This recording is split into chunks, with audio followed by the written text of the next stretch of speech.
அன்புக்குரியவர்களே, இன்னைக்கு மிகவும் மகிழ்ச்சியான நாள், சந்தோஷமான நாள். ஏன்னா நம் ஆண்டவர் இயேசு கிறிஸ்து வெற்றி வீரராக உயிர்த்தெழுந்து விட்டார். அல்லேலூயா. இருள் அழிந்து போனது, பாவம் ஒளிந்து போனது.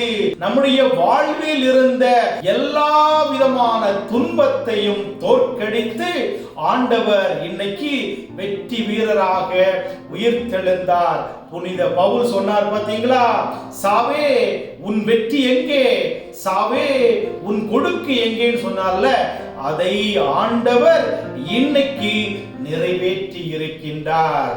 அன்புக்குரியவர்களே, இயேசு இறந்த பிறகு அவரை கல்லறையில அடக்கம் செய்ய போறாங்க. இங்கே அந்த பூ ஒன்று புயலாக மாறியது. பூ மடிந்து விட்டது என்று சொல்லி அவர்கள் என்ன பண்றாங்க, கல்லறையில அடக்கம் பண்றாங்க.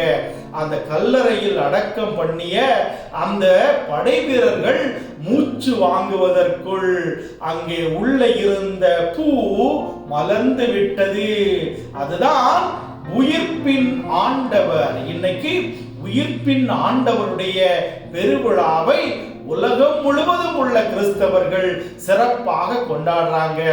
இதனுடைய வரலாற்று பின்னணி எங்கிருந்து ஆரம்பிக்குதுன்னு பார்த்தீங்கன்னா, அன்புக்குரியவர்களே, பாரவோன் மன்னனுடைய அடிமைத்தனத்தில் இருந்த மக்களை கடவுள் அழைத்து வந்து உரிமை வாழ்வை கொடுத்தார். அதனுடைய ஒரு உண்மை தன்மையின் வழியாக அந்த ஒரு சிறப்பான நிகழ்ச்சியை கொண்டாடுவதற்காகத்தான் இந்த ஒரு பாஸ்கா விழாவானது கொண்டாடப்பட்டது. ஆனா புதிய ஏற்பாட்டுல பாத்தீங்கன்னா, இயேசு கிறிஸ்துவே தன்னை பலியிடுகின்ற ஆடாக ஒப்பு கொடுக்கின்றார். அப்படின்னா எவ்வளோ பெரிய தியாகம்! ஒரு உன்னதமான ஒரு நிகழ்ச்சி நடப்பதற்கு அவர் தன்னை முழுவதுமாக ஒப்பு கொடுத்தார். அவர் தன்னை முழுவதுமாக ஒப்பு கொடுத்ததால் தான் இன்னைக்கு வெற்றி வீரராக உயிர்த்தெழுந்திருக்கின்றார். ஆம் அன்புக்குரியவர்களே, உயிர்ப்பு என்பது ஒரு சாதாரண நிகழ்வு கிடையாது.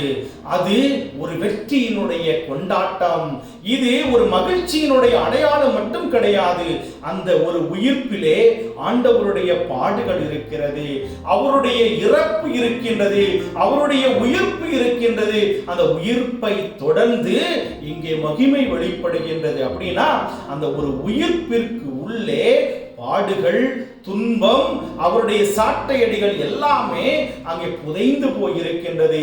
இறப்பிற்கு பின்பு உயிர்ப்பு.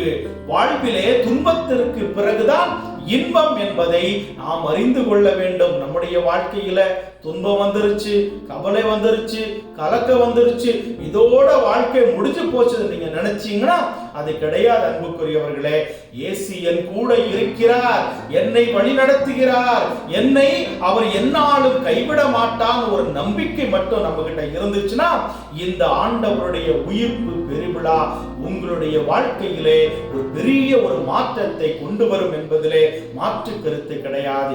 இங்க நம்ம பாத்தீங்கன்னா கல்லறை அனுபவத்தை பற்றி நாம் இந்த நேரத்தில் சிந்திக்க இருக்கிறோம். அன்புக்குரியவர்களே, இந்த கல்லறை அனுபவம் யோவான் புத்தகத்திலே 20ஆம் அதிகாரம் 1-9 வரை உள்ள அந்த இறைவசனங்களிலே மிகவும் அழகாக சொல்லி இருக்கின்றது.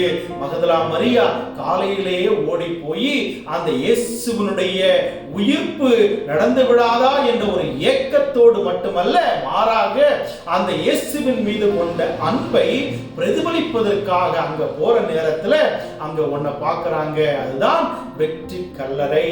இயேசுவினுடைய உடல் அங்கே இல்லை. அப்படின்னா இயேசு உயிர்த்தெழுந்து விட்டார். அங்க ஓடி போகிற வழியில அன்புக்குரியவர்களை நாம பார்க்கிறோம், 2 பேரும் ஓடி போறாங்க.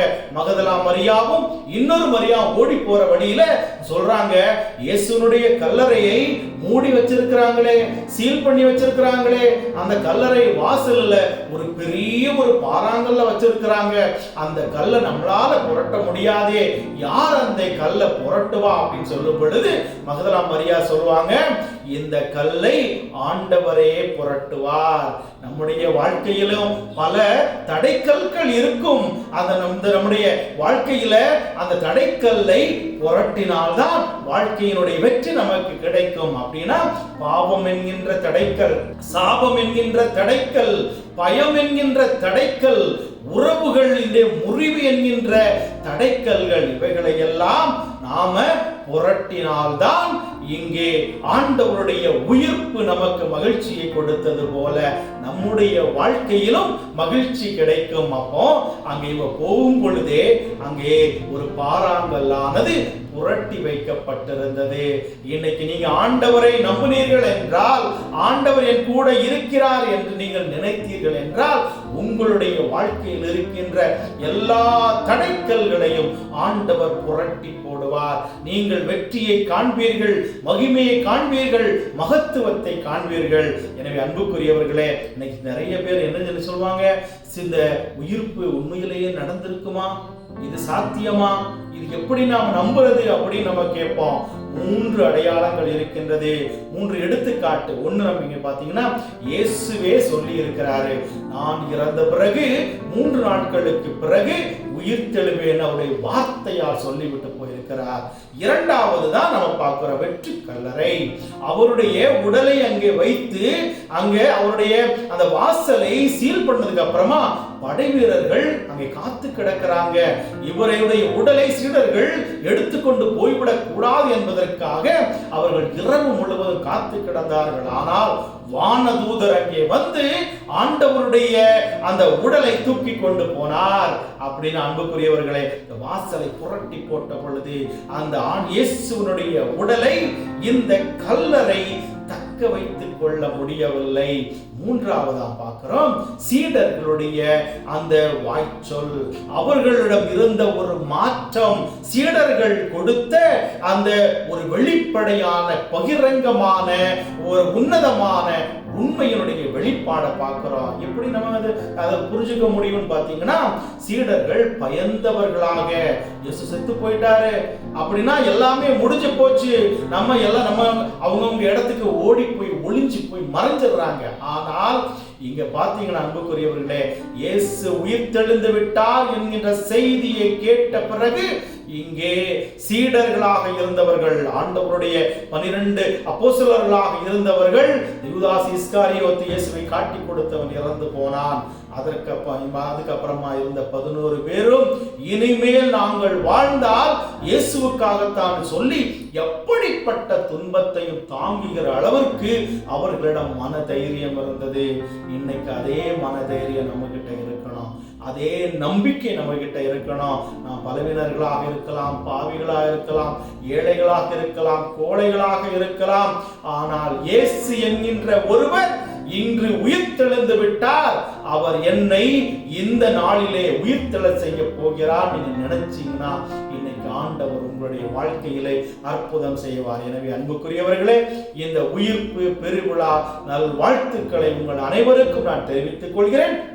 இது ஒரு சடங்காச்சார நிகழ்வோடு முடியாமல் உங்களுடைய வாழ்க்கையிலே உறவை புதுப்பிக்கின்ற ஒரு உயிர்ப்பின் நாளாக இருக்க, வாழ்விலே சந்தோஷத்தையும் சமாதானத்தையும் கொண்டு வருகின்ற ஒரு உயிர்ப்பினுடைய நாளாக இருக்க நான் உங்களுக்காக ஜெபிக்கிறேன். அன்புக்குரியவர்களே, இந்த செய்தி உங்களுக்கு பிடித்திருந்தது என்றால் தமிழ் பைபிள் டிவி சேனலை நீங்கள் சப்ஸ்கிரைப் செய்து உங்களுடைய நண்பர்களுக்கும் அனுப்பி வைத்து உங்களுடைய பேராதரவை எங்களுக்கு தருமாறு கேட்டுக்கொள்கிறேன். God bless you.